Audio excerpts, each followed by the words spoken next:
Civil प्रक्रिया संहिता 1908 के अंतर्गत जो पिछले वीडियो लेक्चर में आपने जो टॉपिक पढ़ा वो था डिग्री एवं डिग्री के निष्पादन।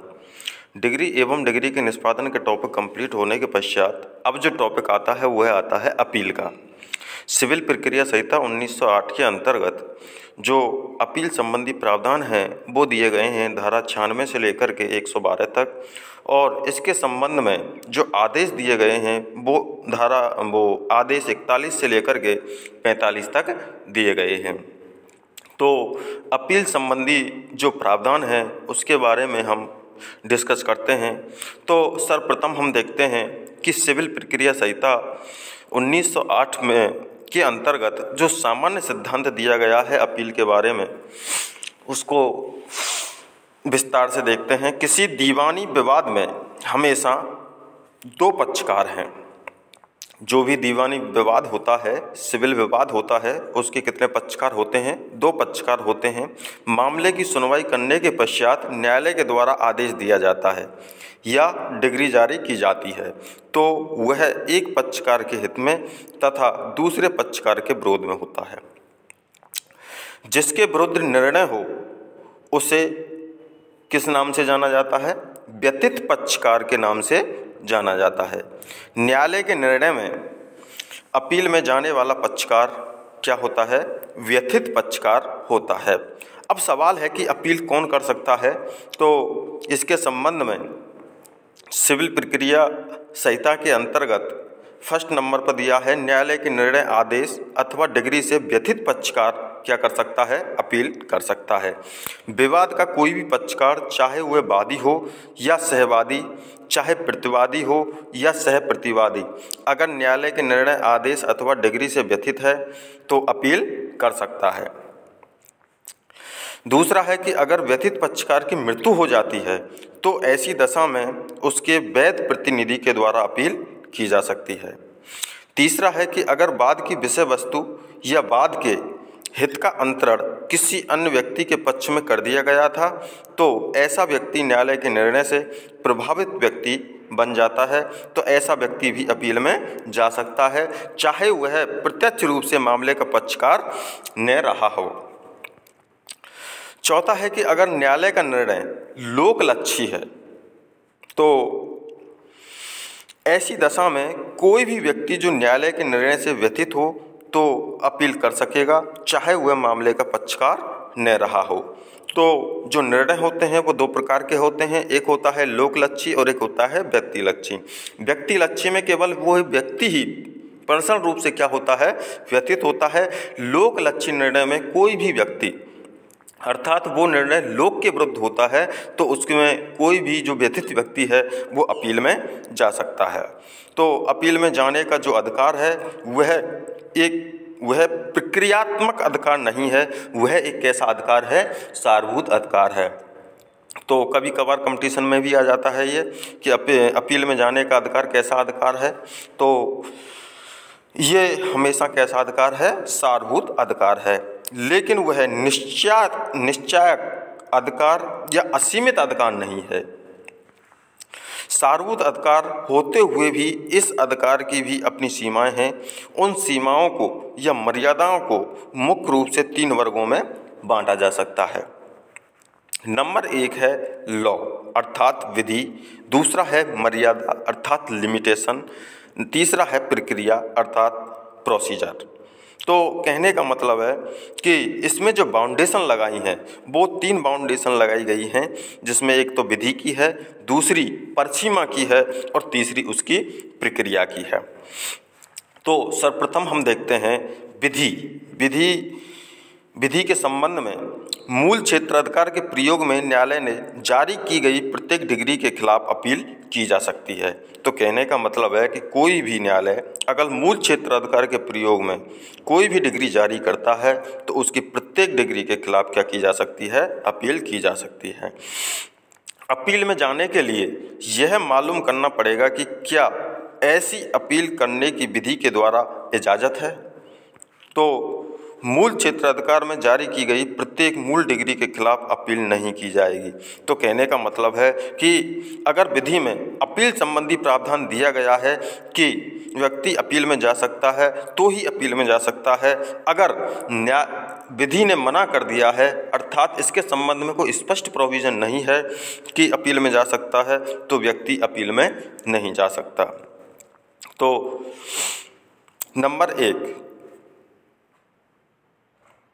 लघुवाद न्यायालय के द्वारा जारी की गई डिग्री और ऐसी डिग्री की विषय वस्तु का मूल्य कितना है, 10,000 रुपये से अधिक ना हो तो ऐसी डिग्री के विरुद्ध अपील नहीं की जा सकती। तो कहने का मतलब यह है कि अगर विषय वस्तु का मूल्य कितना है, 10,000 रुपये से कम है और लघुवाद न्यायालय के द्वारा डिग्री जारी की गई है तो व्यक्ति अपील में नहीं जा सकता। ये सिविल प्रक्रिया संहिता के अंतर्गत क्या है, स्पष्ट प्रोविजन दिया हुआ है। लेकिन ऐसी डिग्री में अगर कोई विधि का प्रश्न, कैसा प्रश्न, विधि का प्रश्न अंतर्विहित हो तो अपील की जा सकेगी, चाहे डिग्री का मूल्य 10,000 रुपये से कम हो। तो कहने का मतलब है 10,000 रुपये से कम है, लघुवाद न्यायालय के द्वारा निर्णय दिया गया है और उसमें कैसा प्रश्न है, विधि का कोई प्रश्न अंतर्विहित है तो व्यक्ति अपील में जा सकता है। दूसरा है कि एक पक्षीय डिग्री के विरुद्ध अपील की जा सकती है, लेकिन व्यतीत पक्षकार अपील करने की बजाय डिग्री अपास्त करने का आवेदन करता है और डिग्री अपास्त कर दी जाती है तथा मुकदमे की पुनः स्थापना की जा सकती है। इस अपास्त किए जाने के बाद अपील नहीं की जा सकती। तो कहने का मतलब है कि व्यक्ति अपील, एक पक्षीय डिग्री होती है उसकी अपील तो कर सकता है, लेकिन अपील ना करने के बावजूद वो व्यक्ति क्या करता है, वो उसकी अपास्त के लिए, किसकी अपास्त के लिए, एक पक्षीय डिग्री के अपास्त के लिए क्या करता है, आवेदन करता है। और आवेदन अगर अपास्त कर दिया जाता है तो उसकी अपील नहीं की जा सकती है। तीसरा है कि प्रारंभिक डिग्री के विरुद्ध अपील की जा सकती है। अगर प्रतिवादी प्रारंभिक डिग्री के विरुद्ध अपील नहीं करता है और अंतिम डिग्री पारित कर दी जाती है तो ऐसी अवस्था में जो प्रारंभिक डिग्री होती है उसके विरुद्ध अपील नहीं की जाएगी, लेकिन अंतिम डिग्री के विरुद्ध अपील की जा सकती है। चौथा है कि मुकदमे के दौरान सीपीसी के आदेश 23 के तहत विवाद के पक्षकारों के बीच क्या हो जाता है, राजीनामा हो जाता है और पक्षकारों के बीच जो करार हुआ है उस करार को न्यायालय के सामने पेश किया जाता है, तो उस करार पर न्यायालय द्वारा सहमति की डिग्री जारी कर दी जाती है। तो सहमति की डिग्री होती है, उसके खिलाफ अपील नहीं की जा सकती।